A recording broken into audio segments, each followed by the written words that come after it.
Hi everyone, let's talk about Deepika Kakkar and her problematic behavior. अगर आप serials देखते होंगे ना तो आपको दीपिका कक्कड़ के बारे में ज़रूर पता होगा। उसने ससुराल सुमन का में as a Simar Bhardwaj role play किया था। एंड अगर आप अभी इंटरनेट पे इनके बारे में अगर सर्च करोगे ना तो आपको बहुत सारे वीडियोस मिलेगी। बेसिकली इनके ब्लॉग्स की, इनके पर्सनल लाइफ की बहुत सारी चर्चाएं होती है, सब लोग कर रहे होते हैं। आई मीन ब्लॉगर्स तो और भी हैं, बट इनकी इनकी फैमिली की, इब्राहिम फैमिली या यूँ कह लो दीपिका कक्कड़ का ब्लॉग्स, इनके बारे में सबसे ज़्यादा डिस्कशन होता है because they are so much problematic. So starting से स्टार्ट करते हैं। दीपिका थे एंड वहाँ से इन दोनों की लव स्टोरी शुरू होती है एंड 2011 में इनकी शादी हो जाती है। कि ऐसा इंटरनेट का कहना है, बट कुछ लोगों का ये भी कहना है कि इनकी शादी 2009 में हो गई थी बिकॉज दीपिका कक्कड़ उस टाइम पे प्रेग्नेंट थी एंड वो अपने एक्स हस्बैंड आई मीन रौनक सैमसन पे फोर्स करती हैं डैट शादी कर ले एंड उनकी शादी हो जाती है। बट इंटरनेट का कहना है कि उनकी शादी 2011 में होती है एंड 2015 तक चलती है। और शादी के बाद शायद ये अपना जो प्रोफेशन था इनका फ़्लाइट अटेंडेंट का वो छोड़ देती हैं एंड फिर वो टीवी इंडस्ट्री में आ जाती है। एंड टीवी इंडस्ट्री में भी ना वो अपने हस्बैंड के भाई के थ्रू आती हैं। तो बेसिकली उनके भाई का कुछ जान पहचान होगा जिसके थ्रू दीपिका को रोल मिलता है, आई मीन टीवी इंडस्ट्री में मौका मिलता है। एंड फिर वहाँ पे उन्हें सीरियल मिलता है ससुराल सिमर का, जिसके सेट पे वो मिलती है सोहेब इब्राहिम से एंड फिर इनका लव स्टोरी शुरू हो जाता है। तो अब दीपिका का कहना है कि उस टाइम तक इनका डिवोर्स हो गया था, बट टाइम मैच नहीं करता। आई मीन जब ये बोल रही होती हैं कि इस टाइम पे इनका डिवोर्स नहीं हुआ होता, उसी टाइम पे वो शोएब के साथ बातें कर रही होती है या फिर मिल रही होती है, तो उन्हें स्पॉट किया जाता था उस टाइम पे। तो अब रूमर्स तो ये भी है कि इन्होंने चीट किया अपने हस्बैंड पे विथ हर को star Shoaib Ibrahim and last में इनकी बाद में इनकी शादी भी हो जाती है। सो पहले बताया कि अनवांटेड प्रेगनेंसी थी। इस टाइम पे दीपिका की डॉटर थी जिसे उसने अबेंडन किया for his current husband Shoaib Ibrahim. I mean Shoaib को नहीं चाहिए था कि दीपिका की जो डॉटर है उनके साथ रहे, तो उसे अबेंडन कर देती है। एंड इस बात की रूमर्स बहुत है एंड रूमर्स नहीं, ये सच है क्योंकि एक यूट्यूबर है नेहा फैजी जिसने इसका पूरी तरह से खुलासा कर दिया है, विथ प्रूफ इसने दिखा दिया है। एंड अगर ये बात झूठ होती ना तो शोएब ज़रूर लीगल एक्शन लेता बिकॉज ये बहुत बड़ा एलिगेशन है। एंड अगर कोई किसी के वाइफ के खिलाफ ऐसी ऐसी चीज़ें बोल रहा हो ना तो उसे गुस्सा आएगा ना, वो ज़रूर लीगल एक्शन लेगा। एंड ऐसा नहीं कि वो नहीं ले सकते, वो ले सकते हैं, बट वो नहीं लिए क्योंकि उन्हें भी डर है कि शायद अगर मैं इसमें लीगल एक्शन लूँगा तो ये बात सामने आ जाएगी, ये सच प्रूफ हो जाएगी कि सच में हमने अबेंडन किया है। And this lady is obsessed with her husband, उसके लिए ऑब्सेस्ड है। इवन शोएब ने एक बार ओपनली ये बात बोल दी थी कि मैंने दीपिका से इसलिए शादी की क्योंकि वो मेरी मम्मा एंड मेरी सिस्टर का बहुत ख्याल रखती थी, उन्हें उनका ख्याल रखती थी एंड मेरे लिए यही सबसे इम्पॉर्टेंट था एंड मैंने इसलिए शादी की। डेट मीन्स इनके बीच में कोई लव एंगल नहीं था। शोएब ने इसलिए शादी की थी ताकि क्योंकि उन्हें लगा था कि किसी ने किसी से करनी ही है ना, एंड ये जो मेरी बहुत हेल्प करती है, मेरी माँ मेरी बहन का बहुत केयर भी करती है, तो क्यों ना मैं इससे ही कर लूँ। एंड शोएब को बहुत फ़ायदा हुआ है दीपिका से शादी करके, क्योंकि दीपिका ने भले ही अपने एक्स हस्बैंड पे चीट किया हो लेकिन शोएब के लिए उसने सब कुछ किया है। इवन उसने अपने रिलीजन भी चेंज किया है and this is the exact red flag in their relationship. कोई भी पार्टनर जो तुम्हें तुम्हारा रिलीजन चेंज करने को कह रहा हो ना, वो कभी भी ग्रीन फ्लैग हो ही नहीं सकता है। कोई तुम्हें ये बोल रहा हो कि तुम अपना वजूद, तुम अपना नाम, तुम अपना धर्म, तुम अपने भगवान सबको बदल के मेरी हो जाओ, और कभी अच्छा हो ही नहीं सकता है। स्टार्टिंग में जब इनकी शादी हुई थी ना तो इन्होंने बोला था कि हमारे घर से घंटे की भी आवाज़ आएगी और नमाज़ पढ़ने की भी आवाज़ आएगी। नमाज़ तो खैर अभी भी होता पर घंटे की आवाज़ कभी नहीं आई। एंड धीरे करके इनकी पर्सनालिटी में बहुत चेंजेस आ गई।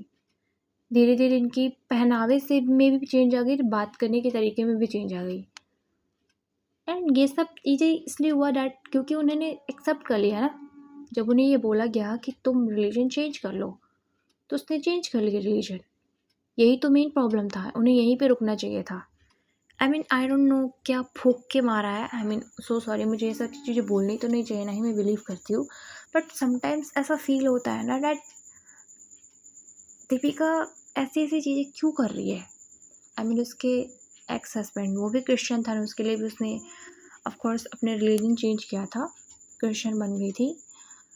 बट यहाँ पे उसने अपने रिलीजन के साथ-साथ बहुत कुछ चेंज कर लिया, अपनी बात करने का तरीका, अपना पूरा पर्सनैलिटी, सब कुछ चेंज कर लिया है उसने। और वो हमेशा ना अपने हस्बैंड को खुश करने में लगी रहती है। हमेशा उससे बिल्कुल ऑब्सेस्ड है। वो हर वो काम करेगी, हर वो चीज़ में वो सोएब, सोएब, सोएब करती रहती है। एंड इवन सोएब उसके लिए कुछ ख़ास करता भी नहीं है, बहुत बेयर मिनिमम ही चीज़ें करता है। उस चीज़ को भी ऐसे शो करती है लाइक ओह माय गॉड! देखो सोएब ने मेरे लिए ये कर दिया, सोएब ने मेरे लिए वो कर दिया, एंड फुल ड्रामेटिक। इसके ब्लॉग पूरा का पूरा ड्रामेटिक होता है। इसके हस्बैंड ने कभी वो फील ही नहीं होने दिया दैट इनकी लव मैरिज है। हमेशा वो बंदा सेल्फ ऑब्सेस्ड है। वो बंदा जो है वो सेल्फ ऑब्सेस्ड है। वो बंदा को सिर्फ अपने से मतलब है, वो सिर्फ खुद को खुश रखता है। अब पता नहीं दीपिका को क्या प्रॉब्लम है, वो हमेशा ऐसी चीज़ें कर रही होती है डैट शोएब ने उसके लिए बहुत कुछ किया, बट शोएब ने उसके लिए कुछ नहीं किया है। दीपिका ने उसके लिए बहुत कुछ किया है। इवन उसने अपने पैसे के दम से खुद से मेहनत करके उसके पूरे परिवार, जो पहले मौदाह में रहती थी, उस फैमिली को उठा करके इसने मुंबई में बसाया। इसकी जो शोएब की जो सिस्टर है सबा इब्राहिम, वो भी अभी एक ब्लॉगर है, उसे भी हेल्प करी एंड वो भी अभी बहुत अच्छा ग्रो कर रही है। एंड ये सारी फैमिली अभी फ़िलहाल तो मौदाह से हट गई हैं, अभी रह रही है मुंबई में। बट ये बिल्कुल भी ना इस बात के लिए शुक्रगुज़ार नहीं है, इस बात की इनको खुशी नहीं है, ना ही वो एक्सेप्ट करते हैं कि दीपिका की वजह से हुआ है। अगर इनके ब्लॉग देखो ना आप, तो आपको लगेगा कि कोई मतलब नहीं है दीपिका से। इसने इतना कुछ किया है, अपना धर्म बदल लिया, अपनी बेटी को छोड़ दी, बट इसका कोई इज़्ज़त नहीं है इसके घर में। अभी रिसेंटली इसकी ना ट्यूमर था, जो कि मेबी एक तरह का कैंसर ही होता है। ट्यूमर अगर सही नहीं हो तो आगे चल के वो कैंसर बन जाता है। तो ये बहुत न्यूज़ फैला था कि दीपिका को कैंसर है। एंड जब वो दीपिका का ऑपरेशन हुआ, सर्जरी हुआ, सब कुछ हो के जब वो घर आई, तो क्योंकि इसकी जो फैमिली है सब लोग एक ही बिल्डिंग में रहते हैं, फिर भी ना जब वो घर आई ना तो उसके घर पे कोई भी नहीं था। ना इनकी सास थी एंड ना इनकी ननद थी, जबकि दोनों सेम बिल्डिंग में रहती है, फिर भी नहीं थी। एंड फिर भी वो ऐसे शो करेगी ना जैसे कि इनकी फैमिली बहुत अच्छी है, हम साथ साथ हैं, ऐसे ट्रीट करेंगे। एंड हर बात में बोलेगी कि हमारी फैमिली तो बहुत अच्छी है, हम तो सब लोग मिलजुल के रहते हैं, लेकिन कोई मिलजुल के नहीं रहता है। ये सब ब्लॉक के लिए होता है, और ना ही वो लोग इसे इतनी इज्जत देते हैं, ना ही रिस्पेक्ट देते हैं, ना ही शुक्रगुजार है कि इसने ऐसी ऐसी चीज़ें करी है।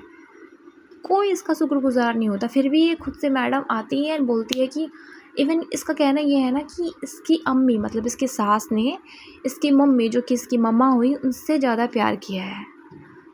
बट अब कोई कितना ही पिक बन सकता है, ये पिक में बिहेवियर कोई कितना ही रख सकता है कि कोई अपनी माँ को शेड कर दे, वो भी उसकी सास के लिए, जबकि दिख रहा है, सामने दिख रहा होता है कि इसकी सास का कोई इज्जत नहीं करती है, कोई रिस्पेक्ट नहीं करती है, ना ही इसको इससे कोई मतलब है। जबकि इसने बहुत कुछ किया उस फैमिली के लिए, इब्राहिम फैमिली के लिए इसने बहुत कुछ किया है। भले ही इसकी एक्स हस्बैंड को इसने चीट किया हो, बट इब्राहिम फैमिली के लिए इसने बहुत कुछ किया है। एंड ना ही शोएब इसका इज़्ज़त करता है, ना ही शोएब इसके लिए बहुत कुछ कर रहा होता है, बहुत बेयर मिनिमम चीज़ें कर रहा होता है, और वो बंदा सेल्फ ऑब्सेस्ड है। इसकी प्रॉब्लमेटिक बिहेवियर को सब लोग कॉल आउट करते हैं, सारे ब्लॉगर्स, सारे ब्लॉगर्स के जो रिएक्शन चैनल होते हैं, सब लोग इन्हें कॉल आउट कर रहे होते हैं। अगर आप देखोगे ना तो रिएक्शन चैनल्स में सिर्फ इन्हीं का चल रहा होता है, किसी और को कोई रिएक्ट ही नहीं करता है। बहुत सारे ब्लॉगर्स हो गए ना, निदा सुफियान, संभावना सेठ, एंड बहुत सारे ब्लॉगर्स हैं, अरमान मलिक। बट सबसे ज़्यादा अगर रिएक्शन वीडियोस किसी पे बनता है तो इसी फैमिली पे बनता है, क्योंकि ये ऐसा शो करते हैं, बट रियल लाइफ में ये ऐसे बिल्कुल भी नहीं है। मुझे ये बंदी से सबसे ज़्यादा प्रॉब्लम इस बात से है ना कि इस बंदी ने अपनी बेटी को छोड़ दिया किसी ऐसे इंसान के लिए जो उससे प्यार भी नहीं करता है। वो प्यार तो नहीं हुआ ना जब वो बंदा आपकी बेटी को अपना ना पाए, जो आपके धर्म को नहीं अपना पाए, वो बंदा आपसे कैसे प्यार कर सकता है? आपको साफ साफ दिख रहा होता है, दिख रहा था। आप उस टाइम पे ग्रोन वुमेन थी, कोई 14-15 साल की बच्ची नहीं थी जिन्हें पता ही नहीं था कि लाइफ क्या होता है एंड लोग कैसे होते हैं। आपके अंदर परखने, सोचने, समझने का पूरी शक्ति थी, पूरी पावर थी, आपकी चॉइस भी आपके पास थे, लेकिन आपने खुद ने किसी ऐसे बंदे जो आपकी इज़्ज़त भी नहीं करता है, जिसने आपके लिए कुछ भी नहीं किया है आज तक कुछ ख़ास, उस बंदे के लिए आप अपनी बेटी को अबैंडन कर दिया। एंड चाहे वो कितनी भी अच्छी दिख ले, खुश रह ले, बट कभी ना कभी उसके माइंड में ज़रूर ये बात आती होगी ना कि मैंने अपनी बेटी को छोड़ दिया है। कभी ना कभी ये बात को आती होगी, भले ही उस चीज़ को एक्सेप्ट करने ना करे, बोले कि नहीं ऐसा तो कुछ भी नहीं है, खुद को कितनी भी दिलासा दे ले, बट उसके माइंड में कभी ना कभी तो आता ही होगा ना यार कि मैंने अपनी बेटी को छोड़ा है इस फैमिली के लिए, जो उस फैमिली में मेरी कोई इज़्ज़त नहीं है, कोई रिस्पेक्ट नहीं है। और सबसे उससे उससे बढ़ कर के इसने अपनी धर्म को बदल लिया है किसी इंसान के लिए।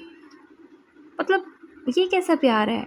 ये कभी कृष्ण से आप गॉड जीसस को मानने लगते हो, गॉड जीसस से आप अल्लाह को मानने लगते हो, ये कैसा प्यार है?